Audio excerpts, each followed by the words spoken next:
vamos a hacer las anemias conocidas como anemia por insuficiencia medular. Son dos anemias en las que están directamente involucrada la falla medular, ¿no? O sea, sabemos de que en médula ósea se generan las células hematopoyéticas y en este caso en particular la médula ósea como órgano es el que tiene la falla, está dañada, ¿no? Puede dañarse cuantitativamente o puede dañarse cualitativamente. Cuando es una alteración cuantitativa, ¿no? Por destrucción de la médula ósea, literalmente se produce una destrucción de médula ósea, entonces decimos que es una aplasia. Pero en el caso de la mielodisplasia, bien la médula ósea morfológicamente está normal, pero hay presencia de alteraciones cromosómicas, ¿no? Hacen de que no pueda producir celularidad adecuada. Entonces, ambas son consideradas como anemias por insuficiencia medular.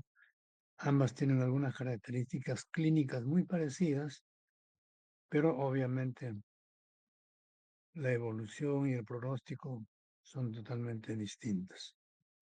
Entonces vamos a estudiar cada una de ellas. Primero vamos a estudiar las anemias aplásicas y luego hablaremos algo de mielodisplasia. Antes de empezar cada una de ellas, vamos a poner la definición de lo que es insuficiencia medular, ¿no? Consideramos una insuficiencia medular cuando hay un daño cuantitativo, como dijimos, o cualitativo, ¿no? De médula ósea,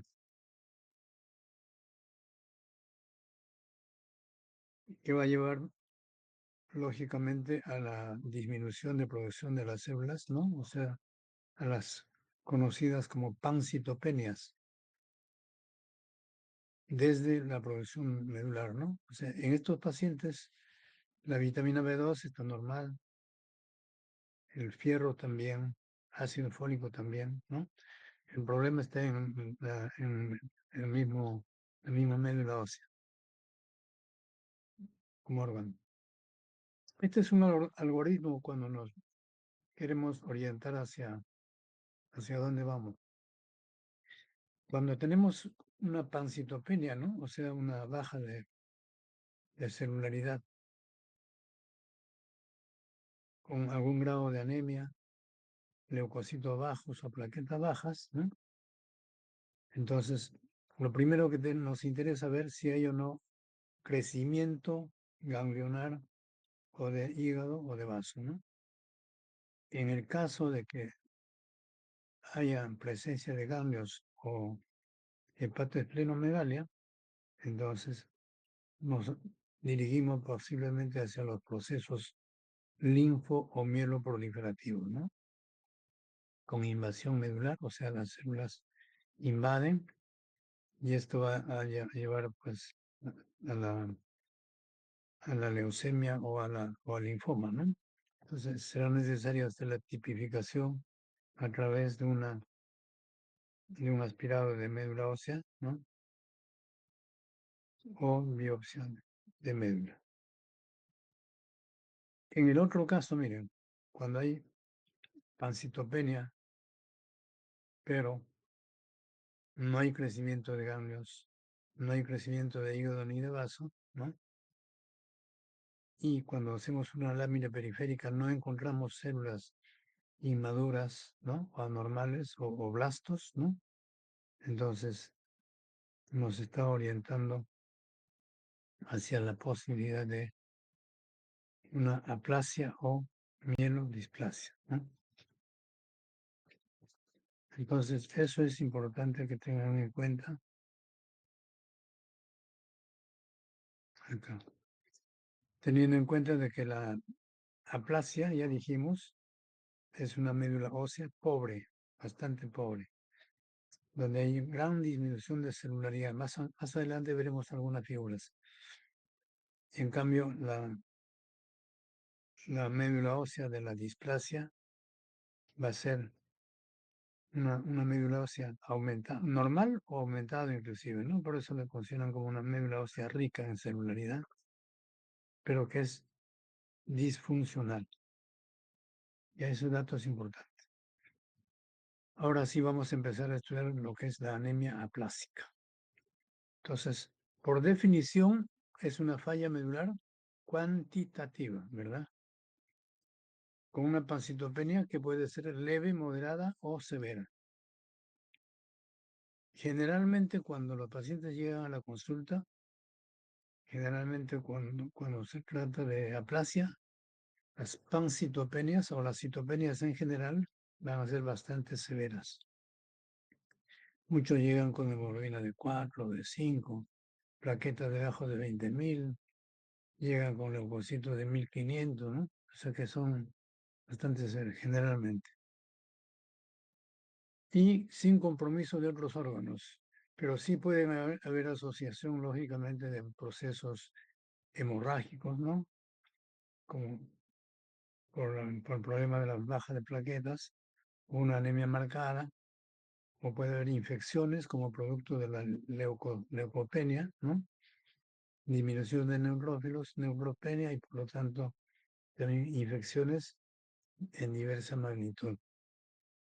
Pero cuando hacemos los estudios de adenopatías o hígado vaso, van a ser generalmente negativos, ¿no? No hay adenopatía ni visceromegalia.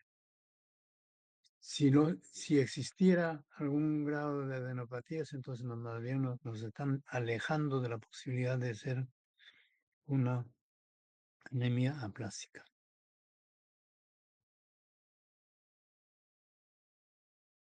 Esta anemia aplásica, como la mayoría de las neoplasias hematológicas, siempre van a estar en relación a lesiones físico-químicas o inmunes, ¿no? Directa o indirectamente.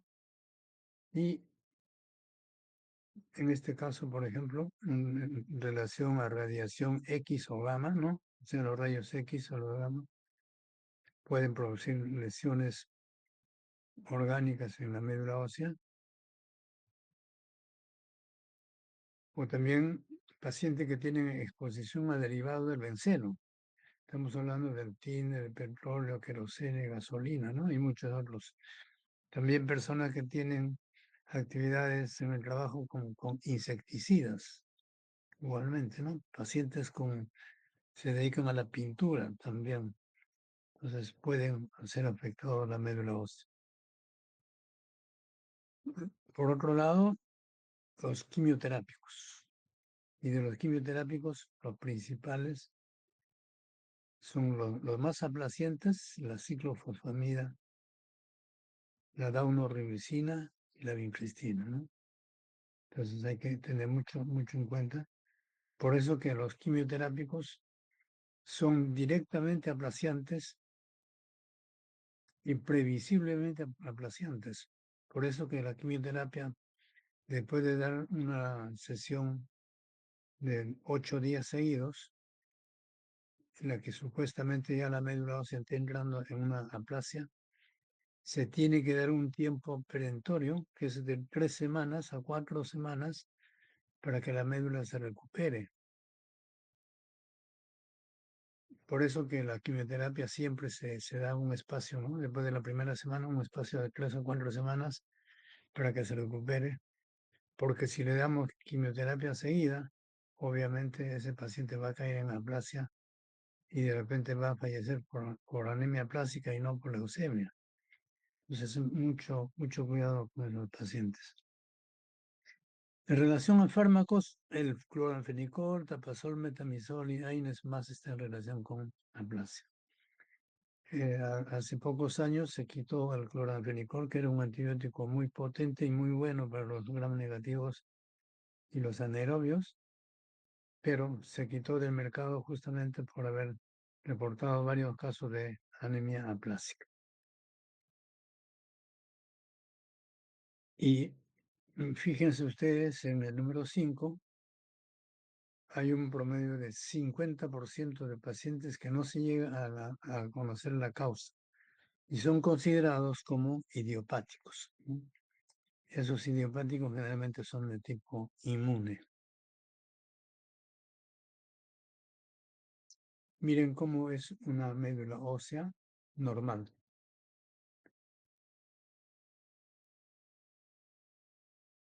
Esta es una médula ósea que se desplaza en un paciente normal. En la que están observando, miren, todo lo que está en coloreado son células hematopoyéticas, desde megacariocitos, mielocitos y gran cantidad de eritroblastos, ¿no? Buena cantidad. Pero acá lo que quiero que vean ustedes es la celularidad. Y hay más bien unas gotas de grasa. En porcentaje podríamos decir que existe 80 o 90% de celularidad por 10 a 20% de grasa, ¿no? Eso es una médula ósea normal. En el caso de una anemia aplásica, esto se invierte totalmente a un 20% de celularidad promedio y más bien 80 o 90% de grasa. Más adelante vamos a ver unas láminas. Ya. Pero lo que quiero es que vean esta célula, digamos, esta médula ósea normal. Y entonces, literalmente, toda esta celularidad se quema. Es como un terreno de cultivo que de pronto se ha quemado por alguna razón tóxica y queda pues obviamente sin poder producir, ¿no? Miren, ¿cómo es la fisiopatología? Casi en todos los casos que hemos visto, siempre se van a encontrar la reducción de las células precursoras.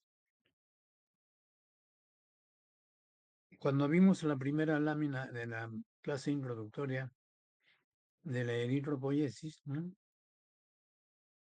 Primero estaban las células madre, que es el stem cell, y después vienen las células unidades formadoras de mielocitos, ¿no? Y ahí estaban las unidades formadoras de glóbulos rojos, de glóbulos blancos y megacariocitos. En estados iniciales, o sea, en las células más iniciales, donde tienen como marcadores los antígenos CD34, ¿no? Entonces son las células casi más primitivas. A ese nivel es donde se producen las lesiones en anemia plástica. Por eso es que cogen las tres series generalmente, ¿no? Entonces son bastante tóxicos. Entonces, cualquiera de esos medicamentos que hemos establecido, de fármacos, algunas veces algunos virus asociados a problemas de hepatitis, algunos otros tipos de virus respiratorios inclusive, o lesiones, sustancias tóxicas o radiaciones, ¿qué hacen? Aparte de producir lesiones, activan el sistema inmune. Y este sistema inmune produce directamente la destrucción ósea, ¿no? Y entonces se produce toda una pancitopenia marcada. La clínica, obviamente la clínica va a estar en relación al grado de las citopenias, ¿no? Ya dijimos, si va a haber, digamos, baja de plaquetas, vamos a tener pacientes con hemorragias, que es la manifestación bastante frecuente, ¿no? La mayor parte de pacientes con aplasia, clínicamente cuando se presentan a consulta, van a estar con algún grado de sangrado, ya sea gingival, petequias, hematomas, una pared marcada, con fiebre, y eso se parece muchísimo a un paciente con leucemia. Pero ya dijimos, ¿no? En pacientes con leucemia, además, habrán pues hígado vaso crecido, ganglios también. En cambio, en este caso no tienen esas características. Y entonces, todo esto va a depender en el caso de las hemorragias, dependiendo del grado de plaquetas. Si teniendo en cuenta que las plaquetas son normalmente de 150.000 a 450.000, se considera leve cuando es de 150 hasta 100.000, moderado de 100.000 a 50 y debajo de 50, severo, ¿no?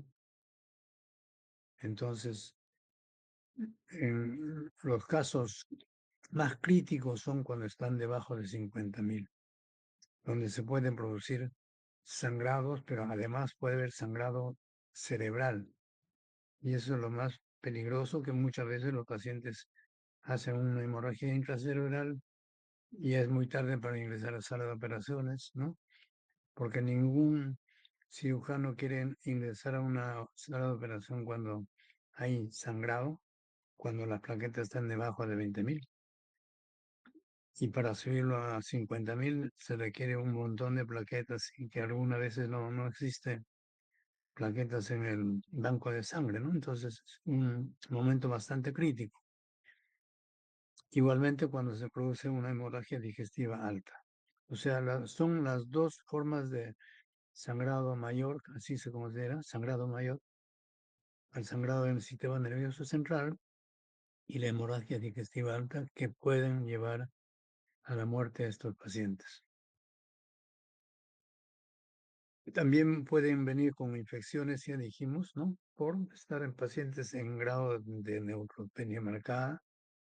Muchas veces estos pacientes no son identificados porque donde hay lesión, por ejemplo, si el paciente estuviera haciendo una neumonía, por ejemplo, severa, nosotros sabemos de que si piden una placa de radiografía, normalmente vamos a encontrar una zona de consolidación, ¿no? Esa zona de consolidación, ¿qué cosa es? Formación del foco infeccioso con una buena cantidad de leucocitos, ¿no? Pero si no hubiera leucocitos, como en el caso de la aplasia, ¿qué se forma? No se puede formar ese signo de consolidación y la placa sale aparentemente negativa, o sea, un falso negativo, ¿no? Entonces, el médico se descuida, porque no hay neumonía, no da antibióticos y el paciente se va a un problema de una septicemia marcada. Entonces, también hay que tener mucho en cuenta. Y la hipoxemia, pues lógicamente eso sí, como en toda anemia, va a haber una hipoxemia dependiendo del grado, ¿no? Mayor, que puede llevar en muchos casos a fallas renales súbitos, sobre todo si el paciente es mayor.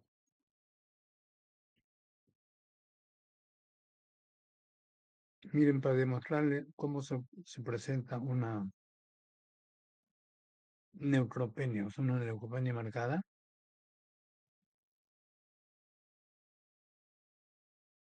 hay trombocitopenia, y acá hay estos puntos en el paladar, petequias en el paladar,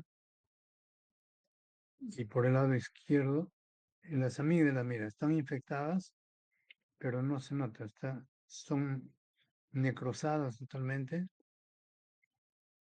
pero no se nota pus. Es que no hay leucocitos. Y este paciente está en una septicemia marcada. Igualmente, cuando este paciente, miren, acá hay también signos de micosis inclusive, y eso se infiltra con gran facilidad.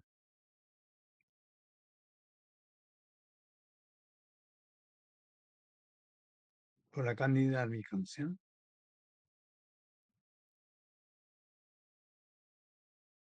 Al examen físico, obviamente vamos a encontrar un paciente muy pálido, con presencia de sangrados, ya dijimos, aquí hemos isopetequias, hemorragias, pueden haber epistaxis, gingivorragia, retinal, ginecorragias, hemorragia digestiva alta o hemorragias intracerebrales, ¿no?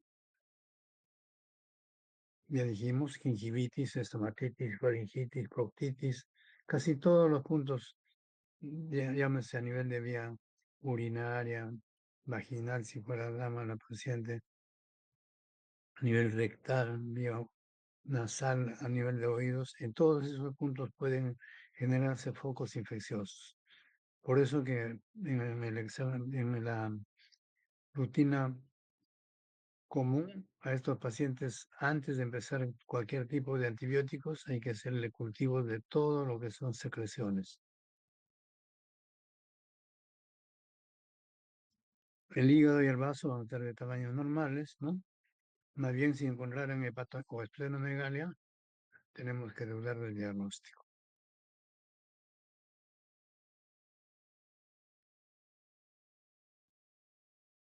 Cuando pedimos un examen de laboratorio, miren que viene anemia, es normocítico, normocrómico, o sea, de tamaño normal, excepcionalmente con macrocitosis, pero los reticulocitos sí siempre van a estar menor de 0,5%, como índice de que está con una insuficiencia medular, obviamente, ¿no? Y con un IPM, obviamente, tiene que estar debajo de 1. Va a haber leucopenia con neutropenia absoluta, invariable menor de 1500, ¿no?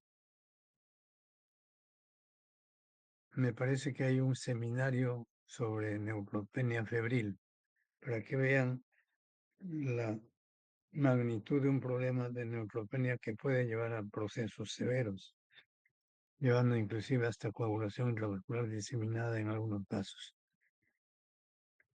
Puede acompañarse con aumento de linfocitos y la trombocitopenia debajo de 50.000 o debajo de 20.000 es de pronóstico más ominoso.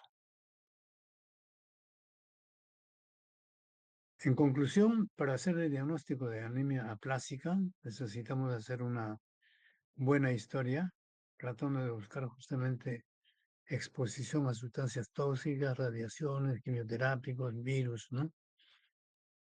Y en el cuadro clínico, ya vimos, vamos a remarcar nuevamente, con la palidez, hemorragias, fiebres, sin estado tóxico, aparentemente, ¿no? Justamente porque no hay leucocitos, porque la toxicidad le da justamente la liberación de todas las sustancias de los neutrófilos, ¿no? Pero en este caso, como no hay muchos leucocitos, aparentemente no hay signos de estado tóxico. No hay organomegalia. La médula ósea definitivamente tiene que estar hipoplásica en las 3 series. Y necesariamente, aparte del estudio de aspirado de médula, necesitamos sacar un pedacito de hueso que se llama biopsia de hueso. Y con eso se confirma el diagnóstico con la disminución de celularidad, como vamos a ver más adelante, y ya dijimos, menor del 20% de celularidad y más bien el aumento de la grasa medular, ¿no? Más del 80%. Vuelvo a repetir, la hemosiderina, la B12, ácido fólico van a estar totalmente normales en estos pacientes. Estos son criterios de severidad que hace en su momento lo realizó un fisiólogo Camita. Y bueno, puso como criterio de severidad que los neutrófilos tenían que ser debajo de 500, plaquetas debajo de 20.000 y reticulocitos debajo del 5%, entonces se considera como una anemia plástica severa, porque hay lógicamente también anemia aplásica leve y moderada, ¿no? Que bueno, son clínicamente también bien establecidos, pero por lo menos da chance a poder tratarlo mejor. Entonces, los criterios de Camita ahí están. Y con la biopsia de huesos se complementa con una celularidad menor del 20% y grasa medular del 80% a más. Mira, es la misma lámina que vieron del paciente normal, ¿no? 80% por 20 de grasa. Y en esta, mira, aquí vemos totalmente la inversa, ¿no? Una infiltración grasa con muy poca celularidad en el estroma y esta es biopsia de hueso. Se confirman los criterios de Camita. Con eso ya el diagnóstico está definido. Entonces, conclusión, en anemia plástica necesariamente hay que hacer una biopsia, ¿ya? Para estar totalmente seguros. Tratamiento. Lógicamente, si es una médula quemada, literalmente, la primera opción es un trasplante de médula ósea. Trasplante de médula ósea. Pero el trasplante de médula ósea tiene que estar en condiciones especiales, ¿no?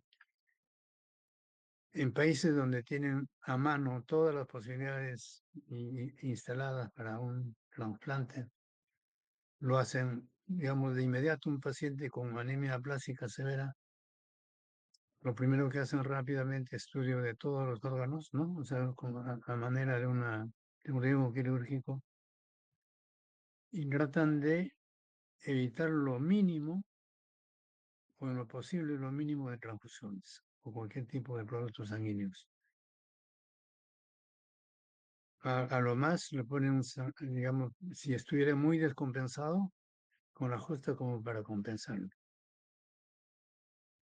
Y serán pues en un promedio de 1 a 2 semanas ya están con el donante, el tejido de órgano ya estudiado, ¿no? Entonces en esas condiciones hacen el trasplante de médula ósea. Pero en nuestra realidad, en Perú, por ejemplo, para hacer un trasplante, primero hay que estar en la línea de espera, buscar a alguien, algún donante compatible. Todo eso dura 6 meses, un año, ¿no? En el mejor de los casos. Y 6 meses, un año, no puede estar un paciente sin transfusiones, definitivamente. Entonces, ya son pacientes politransfundidos que de alguna manera ya es un riesgo de producir, en el caso del supuesto de que se quisiera hacer un trasplante, cuanto más transfusiones tengan, mayor posibilidad de rechazo. Entonces, como alternativa tenemos la timoglobulina. La timoglobulina sí es una sustancia que tiene buena respuesta también para la anemia plástica y tiene más o menos porcentajes de bondad como el trasplante. El trasplante tiene un 80% de posibilidad de éxito. Sin embargo, hay un promedio de 20% que puede fracasar por diferentes razones. La timoglobulina está en el rango de 70% de éxito, 30% de fracaso, ¿no? Entonces, y la timoglobulina tiene la ventaja de ser aplicado simplemente por vía intravenosa, ¿no? Monitorizada, por supuesto, 5 días seguidos, con a razón de 3,5 miligramos kilo de peso. Hospitalización y monitorización, sobre todo por ser una solución inmune, ¿no? Puede generar reacciones de esa naturaleza. Pero se asocia la ciclosporina y después de un mes de hospitalización más o menos sale el paciente a continuar con el ciclosporina por lo menos 6 a 12 meses, ¿no? Con ese esquema, repito, se logra un 70% de éxito, habrá un 30% de fracaso, ¿no? Entonces, por el momento, desde el punto de vista clínico en sí, la timoglobulina tiene menores posibilidades inclusive de rechazo o de complicaciones mayores, entonces junto con el trasplante. Y si no tuviéramos opción ni del trasplante ni de timoglobulina, ya simplemente como medidas salvadoras nada más o llevaderas como para solamente mantener, ¿no? Medidas de mantenimiento, ¿no? Simplemente se utiliza para las transfusiones cada vez que el paciente se descompensa o usamos asociación de andrógenos con corticoides, pero con una mínima posibilidad de mejoría, ¿no? En estos pacientes, repito, cuando el paciente viene con focos infecciosos, hay que hacer cobertura amplia con antibióticos de amplio espectro que cubran gram positivos, gram negativos, anaerobios y también que cubran hongos. Ya.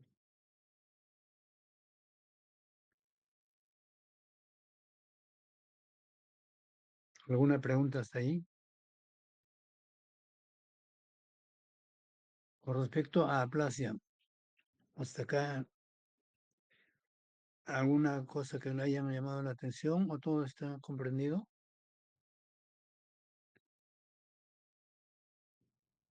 ¿Alguna? Todo bien, doctor. Bien, entonces continuamos.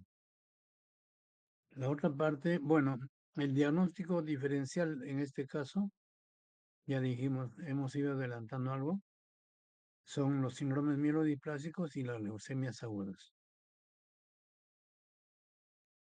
La mielodiplasia es falla medular cualitativa, ya dijimos, es hiperplástica, o sea, más bien tiene buena cantidad de células en la médula ósea, pero son disfuncionales.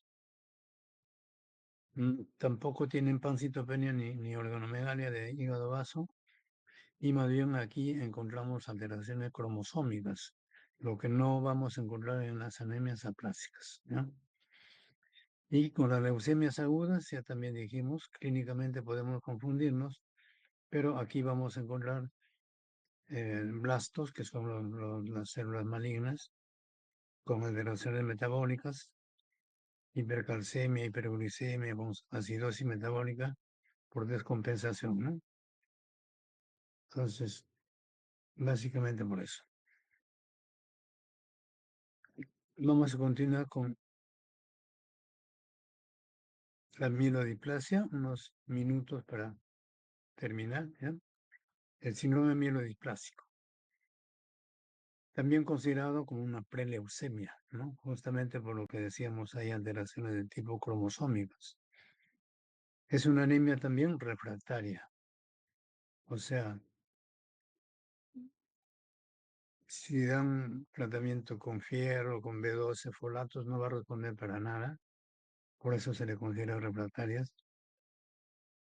Están asociados a desórdenes clonales en la médula ósea, y esto va a llevar pues a alteración de células con aberraciones algunas veces en la forma de la celularidad y en la cantidad también, ¿no? Y en algunos casos pueden progresar a leucemia mieloide aguda, un porcentaje pequeño. La médula ósea es hipercelular por lo general, pero con fracaso de la hematopoiesis. La patogénesis, bien parecida, ya dijimos, a cualquier otro tipo de neoplasias o de la aplasia, ¿no? Asociados a todas las sustancias con radiaciones, benceno, plaguicidas, virus, ¿no? Y se encuentran los clones anormales que están coexistiendo con las células normales, ¿no? Este es el normal dentro de la médula ósea. Y en estadios tempranos solamente hay una pequeña cantidad, ¿no? Por eso que algunas veces simplemente se encuentra como anemia refractaria nada más, comunes y corrientes. Más adelante veremos las 4 o 5 formas de mielodisplasia. Pero como digo, inicialmente solamente se comportan como anemias refractarias simples. Cuando va pasando el tiempo, puede llegar a leucemias agudas.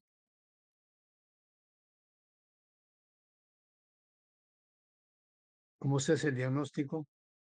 Estos pacientes que decíamos que pasan con una anemia crónica, con alteraciones de anemia sola, anemia más visitopenia, anemia más pancitopenia, ¿no? Se pueden presentar de las tres formas, pero siempre con una médula ósea en cantidades normales o hiperplásicas inclusive, con algunas características disfuncionales. En los neutrófilos, algunas veces, ustedes saben de que los neutrófilos tienen normalmente un núcleo con 5 o 3 núcleos, ¿no? O tres segmentos. Aparte tienen el citoplasma, donde hay una gran cantidad de gránulos que contienen buena cantidad de enzimas, ¿no? Los gránulos. En el caso de la displasia, esos leucocitos son desgranulados, o sea, no pueden cumplir su función de fagocitosis, por lo que no tienen esos gránulos, ¿no? Esa es una forma de mielodisplasia. En la serie roja, hematíes binucleados con algunos puentes internucleares, más adelante veremos que son los dismórficos, ¿no? Y en la serie roja, perdón, en la serie plaquetaria omega cariocita también vamos a encontrar plaquetas o bien plaquetas grandes o gigantes, en algunas otras ocasiones plaquetas enanas. Miren, en este caso, aparte de la biopsia del hueso, tenemos que hacer estudios citogenéticos. Y lo que vamos a encontrar son diferentes alteraciones, ¿no? Aberraciones cromosómicas. Y las más características son las de lesiones del brazo largo del 5 del 7, ¿no? 5Q, 7Q, y trisomía 8, lo más frecuente. Pero se puede encontrar cualquier otro tipo de aberraciones. Un dosaje de vitamina B12 normal, ácido fólico normal, ferritina normal, ¿no? Y refractario a todo tratamiento de sustitución. Miren, una lámina periférica. Este es un precursor de un hematíe. Este es otro precursor. Miren el puente internuclear que se ha generado de cromatina. Es un signo de dismielobiosis. En esas condiciones, obviamente, no se puede producir la eritropoiesis normal. También por ahí se veía un leucocito degranulado,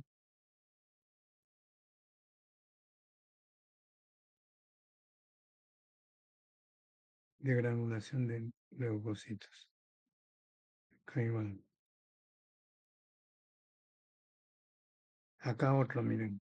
Los sideroblastos en anillo. Sideroblastos es un eritroblasto, o sea, un glóbulo rojo inmaduro, ¿no? Que está en médula ósea, que normalmente debería captar estos gránulos de hierro para la eritropoiesis, ¿no?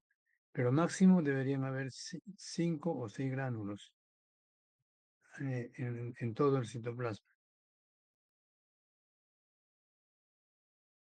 Acá lo que estamos observando que es, hay más de 10, mira, todos estos granulitos pequeños. ¿Se observa? No sé. Sí, doctor, como granulado. Sí, ya, esos son los sideroblastos en anillo. Es otra forma de gravedad, o sea que la enfermedad está avanzando. Más adelante vamos a ver la clasificación. Entonces, como verán, hay esos signos de mielodisplasia. Ahí están las formas clínicas, como decíamos. La anemia refractaria simple, que es la primera, se presenta como una anemia común y corriente, ¿no? Con pancitopenia. Todavía no encontramos ningún tipo de alteraciones. Después viene la anemia refractaria con sideroblastos en anillo. O sea, esto que estamos viendo, ¿no? Presencia de esos sideroblastos. La otra es refractaria, pero con exceso de blastos. Se va avanzando el tiempo y de pronto aparecen blastos, pero hasta un promedio de 5%, ¿no? No más. Y a eso se llama anemia refractaria con exceso de blastos, 5%. Y la otra es anemia refractaria con exceso de blastos, pero ya en transformación, o sea, leucémica, ¿no? ¿Qué significa? Que está llegando a un promedio de 15, 18 hasta 19%. Porque si pasa de 20% ya es leucemia aguda definida, ¿no? Eso como por definición. La última forma es la leucemia mielomonocítica crónica. Entonces, son 5 formas de anemia refractaria como se puede presentar. El tratamiento, miren, siempre que el paciente sea menor de 40 años, hay que hacer trasplante de médula ósea, la primera opción.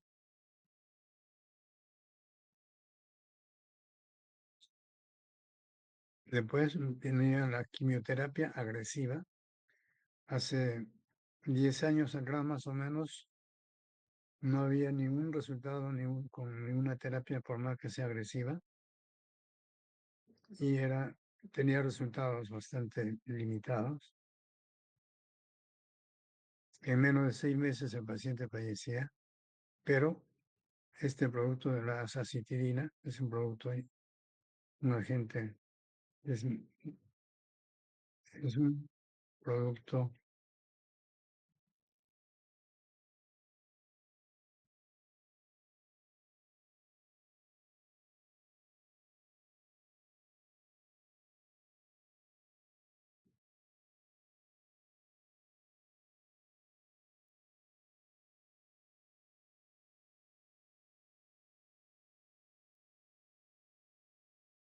¿aló, aló? ¿Se escucha?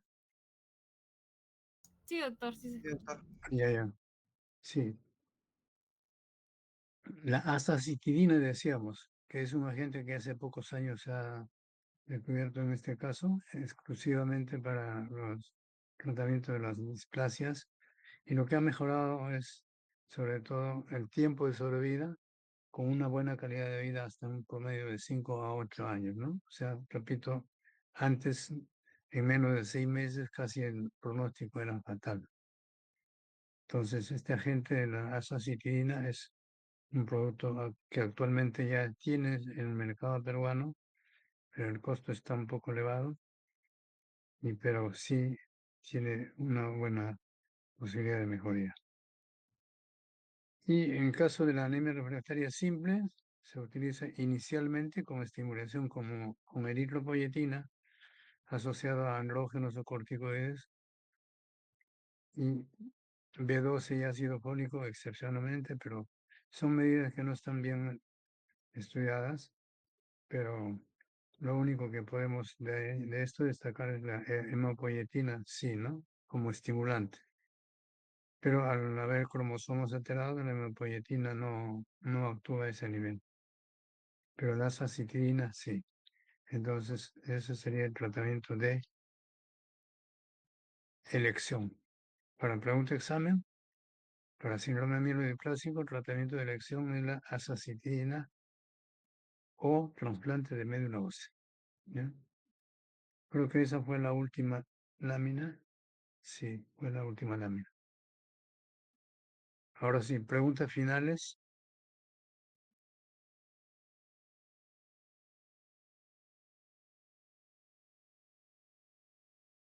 Bien, si todo está entendido, entonces daremos por finalizada la clase, ¿sí? Sí, doctor, muchas gracias. Buenas noches. Listo. Dígame, mañana ustedes van al hospital, ¿no? Las clases allá continúan. Sí, doctor, mañana sí vamos ahí. Listo. Ya nos comunicamos en el hospital. Gracias, Cuídense, doctor. chicos.